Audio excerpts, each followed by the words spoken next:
नमस्ते, मेरा नाम शुभम है और आप मुझे ब्रेन ऑफ बिहार पे देख रहे हैं। बीएल वर्मा जी का जो स्टेटमेंट था संसद में, वो चर्चा का विषय रहा है कल। लेकिन आज जो है, जो आज का अपडेट है, वो रिटेन में आ गया है और ये वही चीज आया है जो बीएल वर्मा जी ने बोला है संसद में। कल हो रहा था कि ऐसा हो सकता है कि गलत डाटा उनको दे दिया गया हो और वो पढ़ दिए हो, क्योंकि वो कोई पेपर देख के पढ़ रहे थे। तो अब ये गलती किसका है? डाटा देने वाले का या सीआरसीएस का, या दोनों डाटा सही है? कुछ भी हो सकता है। हमने आरटीआई किया था 19 तारीख को, जिसका रिप्लाई अभी नहीं आया है। ये जो डाटा आया ऑफिशियल साइट पे कोऑपरेशन मिनिस्ट्री के, उसमें भी ये बताया जा रहा है कि 81,290 करोड़ का क्लेम आया है और 3,35,00,000 लोगों ने क्लेम किया है, जिसमें से मात्र 215 करोड़ का डिसबर्समेंट हो सका है और 2,36,000 लोगों का डिसबर्समेंट हुआ है। 2,36,000 लोगों का डिसबर्समेंट हुआ है। आप लोग इस सब फिगर पे ध्यान दीजिए। 3,35,00,000 लोगों ने अप्लाई किया और 2,36,000 लोगों को पैसा मिला है, 10,000 या 10,000 से कम। और टोटल जो डिसबर्समेंट है वो 215 करोड़ का हुआ है। ये ऑफिशियल साइट पर कोऑपरेशन मिनिस्ट्री के आ चुका है। कल हो रहा था कि गलती से वो डाटा दे दिए हूं, लेकिन जब ये रिटेन में आ गया, हमने इसको देखा, तो ये बताना जरूरी है कि नहीं, इस डाटा को कंफर्म किया जा रहा है कि यही सही है। जब यह सही है, तो इसके पहले जो मिनिस्ट्री ऑफ कॉर्पोरेट के साइट पे जो डाटा आया था, उस रिकॉर्ड के हिसाब से 1,04,00,000 लोगों ने अप्लाई किया था और 72,000 कुछ करोड़ का क्लेम आया था। अब ये दोनों डाटा आपस में कॉन्ट्राडिक्ट कर रहा है। क्वेश्चन मार्क इसी से लग रहा है, क्योंकि पिछले बार जो डाटा आया था, लोग अप्लाई करते हैं तो लास्ट में उनका एप्लीकेशन नंबर जो आता है, सीआरएन नंबर, रेफरेंस नंबर, उससे ये पता चल जाता है कि कितना नंबर क्लेम आपका है। तो जो लेटेस्ट अभी अप्लाई किए हो पोर्टल पे, वो कमेंट करके बताएंगे कि उनका लास्ट क्लेम नंबर कितना है। उससे ये पता चल जाएगा कि एक्चुअली 3,35,00,000 लोगों ने अप्लाई किया है, या ये डाटा गलती से सप्लाई हो गया है, या क्या है। क्योंकि जब कंफर्मेशन आ गया साइट पर, तो ये डाटा गलत नहीं हो सकता है। जब ये डाटा सही है, जो पीछे दिया गया था वो डाटा गलत हो सकता है। क्योंकि जब तक 1 करोड़ लोग क्लेम किए थे तो 72,000 का लायबिलिटी था, और क्लेम 3.5 करोड़ चला गया और लायबिलिटी में मात्र 10,000 करोड़ बढ़ता है। ऐसा तभी संभव है कि अगला जो क्लेम हुआ 2 करोड़ लोगों का 1 करोड़ के बाद, उनका 5,000, 7,000, 10,000 तक ठीक पैसा है, तभी ऐसा हो सकता है। जब आप 10,000 करोड़ में 2 करोड़ से डिवाइड कीजिएगा तो 5,000 रुपया पर व्यक्ति आएगा। तो क्या जितना लोग अभी अप्लाई किया पिछले 2-3 महीना में, वो सबका 5,000 था? ये डाटा कहीं ना कहीं कुछ ना कुछ मिसिंग हो रहा है, चाहे सीआरसीएस से हो, चाहे पोर्टल से हो, या रीअप्लाई जब शुरू हुआ है, हो सकता है कि रीअप्लाई को फिर से नया काउंट कर लिया गया हो बॉन्ड वाइज। तो कुछ भी हो सकता है, लेकिन ये रिटेन में अब आ चुका है कि 3,35,00,000 लोग अप्लाई किए। ये अच्छी बात है कि संख्या बढ़ी है, और 3,35,00,000 लोगों का जहां सवाल है, उस मुद्दे पर संसद में चर्चा हो रही है, तो ये कोई गलत बात नहीं है। दुर्भाग्य ये है कि मात्र 215 करोड़ ही डिसबर्स हुआ है और लमसम समय अब समाप्त हो चुका है, जो मिला था 9 महीना, और सुप्रीम कोर्ट बंद है। अभी ईयर एंड का छुट्टी चल रहा है और 2 जनवरी से खुलेगा सुप्रीम कोर्ट, तो इस बीच में कोई अब सुनवाई भी होने नहीं जा रहा है। और ये सुप्रीम कोर्ट का आदेश था कि 9 महीना से ज्यादा समय आपको हम नहीं देंगे, जो ऑर्डर दिया गया था कि आप या तो जल्द से जल्द इसको बांट दीजिए, या मैक्सिमम 9 महीना आप लीजिएगा। उसके बाद जो पैसा बचा रहेगा, वो पैसा आप सीधे सहारा सीआरसीएस, जो सहारा और सेवी का रिफंड अकाउंट है जहां से आप ले रहे हैं, उसमें वापस कर दीजिए। और जब वापस से ये कर देंगे, तो फिर आपको नए सिरे से सारा कहानी बनाना होगा कि अगला पैसा हमको दीजिए, हम इतना दिन में नहीं बांट सके, या सुप्रीम कोर्ट रिलीज करेगा नहीं करेगा, सहारा ऑब्जेक्शन के बहुत सारा सवाल है। हम ये निगेटिव चीज आप लोगों को नहीं बताना चाह रहे थे कि हो सकता है कि सुप्रीम कोर्ट नहीं दे, इतना कुछ हुआ, पैसे नहीं रहेगा तो इनका डिफिशियंसी में रह जाएगा, मांगते रह जाएंगे आईटीआर। और जिस हिसाब से बीएल वर्मा जी ने बयान दिया था संसद में कि 1-1 रुपया नहीं डूबने देंगे, तो वो हिसाब भी उनको समझाना चाहिए कि मान लीजिए 82,000 करोड़ ही का लायबिलिटी है अभी सोसाइटियों पर, केवल जमा धन, और सुप्रीम कोर्ट में मात्र 25,000 करोड़ है। और इसके पहले 5,000 करोड़ रिलीज हुआ था, उसमें क्या मुद्दा रखा गया था आप लोग को पता है, जिसे सुप्रीम कोर्ट ने दे दिया? 2253 करोड़ सहारा क्रेडिट कोऑपरेटिव सोसाइटी का जमा था सीआरसीएस वाला, ये सेबी वाला रिफंड अकाउंट में, उसको बेस बना के ये पैसा लिया गया है। इस बार क्या बेस बनेगा कि आप सोसाइटी का भुगतान के लिए करने के लिए सेबी वाला फंड में से आप पैसा दे दीजिए। सीआरसीएस का जहां इन्वेस्टमेंट है, सीआरसीएस के जो सोसाइटियां हैं चारों, वो तो बोली है कि 62,000 crore MB valley, total liability 86,000 crore का दिल्ली हाईकोर्ट में डिक्लेयर की थी सहारा, उसमें से बोली थी कि 62,000 करोड़ मेरा एमबी वैली में है चारों सोसाइटी को मिला के, बाकी 20,000 करोड़ का कोई हिसाब किताब नहीं बताया है अभी तक कहां गया।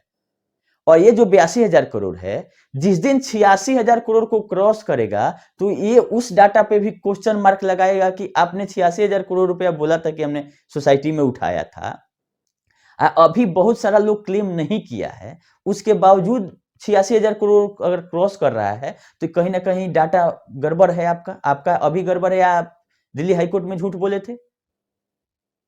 तो डाटा 86,000 करोड़ से ऊपर जाएगा जब नॉमिनी वाला क्लेम शुरू हो जाएगा, जैसे डेथ क्लेम है, बहुत लोगों का इससे भी नहीं अप्लाई हो पाया है कि मैच्योरिटी नहीं पूरा हुआ है, डिफिशियंसी उसका आने लगा था, बहुत लोग इसके लिए भी रोक दिया है, बहुत लोग का बॉन्ड छूट गया है। इनकम टैक्स के डर से नहीं कर रहे हैं कि आईटीआर मांगा जा रहा है, कि इनकम टैक्स का डिमांड किया जा रहा है जो कि नहीं किया जाना चाहिए, उसके डर से बहुत लोग रोक के रखे थे कि हम नहीं करेंगे अप्लाई, हमको इनकम टैक्स पकड़ लेगा। तो इतना कुछ होने के बाद भी लमसम इस हिसाब से अगर 86,000 टोटल लायबिलिटी है, उसमें से 82,000 करोड़ आपके पास आ गया क्लेम, इसका मतलब कि 90% के आसपास आपके पास क्लेम आ गया, मोर देन 90%। तो पोर्टल में इतना दिक्कत रहने के बावजूद भी अगर 100 में से 90 लोग अप्लाई कर चुके हैं तो ये बहुत बड़ी उपलब्धि है।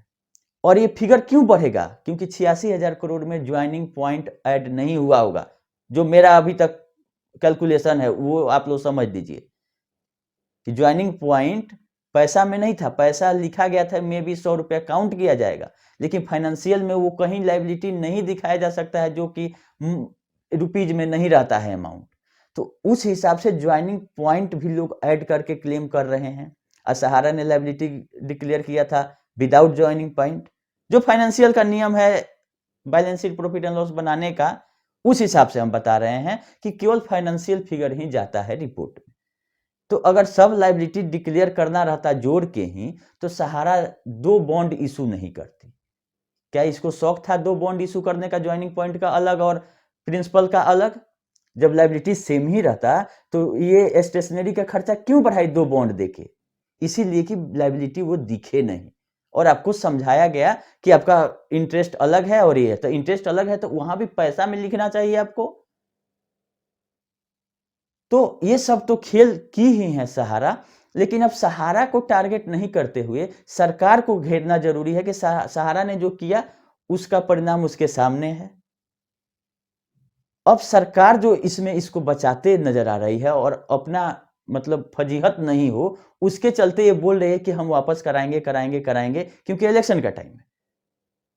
ये कैसा कैलकुलेशन है कि आप 80,000 करोड़ का लायबिलिटी और 25,000 करोड़ में भुगतान कर दीजिएगा?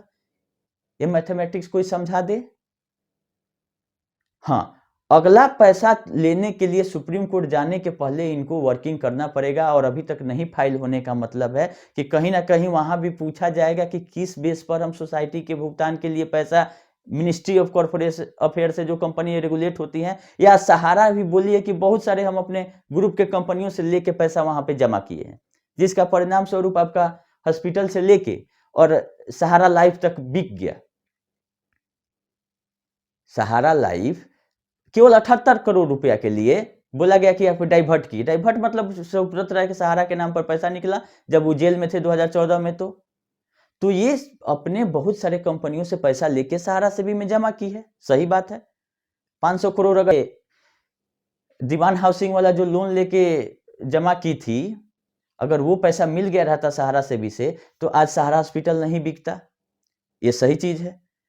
लेकिन जो आप जमा कर दिए तो आपने ऑब्जेक्शन नहीं किया, क्योंकि 2253 करोड़ सोसाइटी का भी उसमें जमा था, विथ इंटरेस्ट 5000 के आसपास हो सकता है, क्योंकि 15,000 करोड़ आपका 27,000 करोड़ हुआ है, तो लमसम डबल आप मान के चलिए कि उस हिसाब से 5,000 करोड़ बनता था सोसाइटियों का, इसलिए रिलीज भी हो गया। अब सहारा भी रोकेगी और सुप्रीम कोर्ट भी बोलेगी कि जब इन्वेस्टमेंट इसका एमबी वैली में है, तो पहले आप एमबी वैली में जाइए ना, एमबी वैली को बेच के लाइए। तो सोसाइटियों का जो हाल है अभी सीआरसीएस का, कि दिया हुआ पैसा नहीं बांट पाई, तो ये आपको क्या लगता है कि कितना दिन इसको लगेगा एमबी वैली को नीलामी करने में, या उसका रिकवरी करके तब पैसा ला के बांटने में? ये तो रखा हुआ पैसा सेबी ने जेल में डाल के सुब्रत राय सहारा को ये पैसा जमा कराया। और ये सहारा जानती थी, क्यों सोसाइटी बनाई? कंपनी से देखी कि कंपनी में मामला फंस रहा है, सेबी, आरबीआई, आईआरडीए कहीं ना कहीं हमको धर रहा है और इसके चंगुल से हम नहीं बच सकते हैं, तो ये देखी कि कमजोर कड़ी क्या है सरकार का, तो सोसाइटी एक्ट में घुस गई।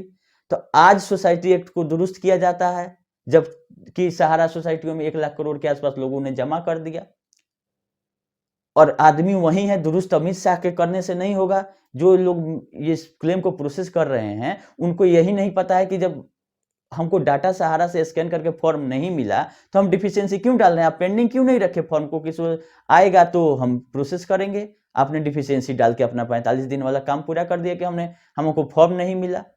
फॉर्म मिला नहीं, आपको फॉर्म लेना है सहारा से, नहीं दे रही है तो उसके अगेंस्ट में कार्रवाई करना है। सेबी ने तो जेल में भेजा सुब्रत राय सहारा को, सीआरसीएस क्यों नहीं जेल भेज रही है डायरेक्टर लोगों को? 2 मिनट में डाटा मिल जाएगा। ये पैसा जो जमा हुआ, सुब्रत राय सहारा के जेल जाने के चलते जमा हुआ। जेल नहीं गया जाते तो 1 रुपया नहीं जमा होता। और कहीं ना कहीं ये देख रही थी कि 24,000 करोड़ का जो लायबिलिटी है, उससे ज्यादा पैसा रिकवरी सुप्रीम कोर्ट या सहारा ये सरकार कर सकती है, तो ये जमा करना शुरू की। अभी 1 रुपया नहीं दे रही है अपने मन से। क्यों? क्योंकि जान रही है कि जो भी पेच इतना फंसा हुआ है कि दिया हुआ पैसा जब सीआरसीएस नहीं बांट सकती है, तो ये नीलामी करके कितना दिन में लाएगी? तो उम्मीद यही है कि जो अब भी सुप्रीम कोर्ट में फाइल लगेगा, तो सहारा सेबी वाला से पैसा ले लेना अब इतना आसान नहीं है, क्योंकि सुप्रीम कोर्ट भी बोलेगी कि आप पहले एमबी वैली देखिए, और जहां जहां इन्वेस्टमेंट है सोसाइटियों का 1-1 रुपया जो वापस करने के बाद बात कर रहे हैं राज्य मंत्री बीएल वर्मा सर, वो जाके पहले पता करें कि ये पैसा आएगा कहां से। इनके कह देने से सुप्रीम कोर्ट वो पैसा नहीं रिलीज कर देगा।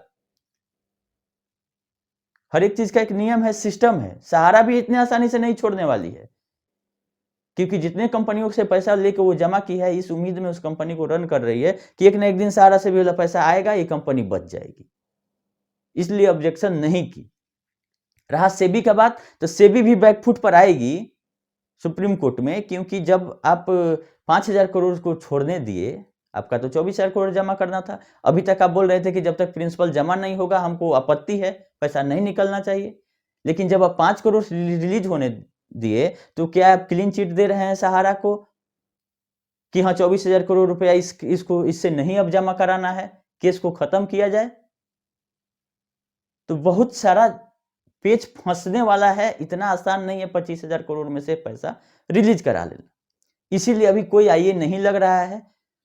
उम्मीद है कि मेन मामले को ही कराया जाएगा लिस्ट, जो सहारा से भी मुख्य विवाद है, तभी कोई ना कोई अब निष्कर्ष निकल सकता है। क्योंकि पिनक पानी मोहंती वाला में जो आईए लगा था, उसका डेट 4 महीना आगे है, और 4 महीने तक कोई इंतजार नहीं कर सकता है। तो हो सकता है कि मेन मामला जनवरी में लिस्ट हो जाए। जैसा अपडेट रहेगा हम आप लोगों को करते रहेंगे। अभी फिलहाल यही डाटा था पोर्टल पे, तो हमने सोचा कि कल हम लोग बोलो कि ये गलत बयान दे दिए, लेकिन जब ऑनलाइन अब आ गया है, तो अब मेरे आरटीआई का आप लोग इंतजार करें। जैसे आएगा हम आप लोग बताएंगे कि करेक्ट डाटा क्या है, कि पिछला डाटा जो दी और इस डाटा में इतना वेरिएंस क्या है। अगर दोनों सही है तो बहुत अच्छा है कि 3.5 करोड़ लोग क्लेम कर दिए और 82,000 करोड़ का क्लेम पहुंच गया वहां। अब इस पे कार्रवाई जिस हिसाब से करनी चाहिए, कि जब इतना बड़ा मामला है, रोज संसद में उठ रहा है, तो इसका निराकरण भी उसी रेशियो में, उसी हिसाब से होना चाहिए। खैर, अभी वीडियो को इतना पे ही समाप्त करेंगे। फिर अपडेट रहेगा तो तुरंत हम आप लोग के बीच में आएंगे। अभी के लिए इतना ही। धन्यवाद।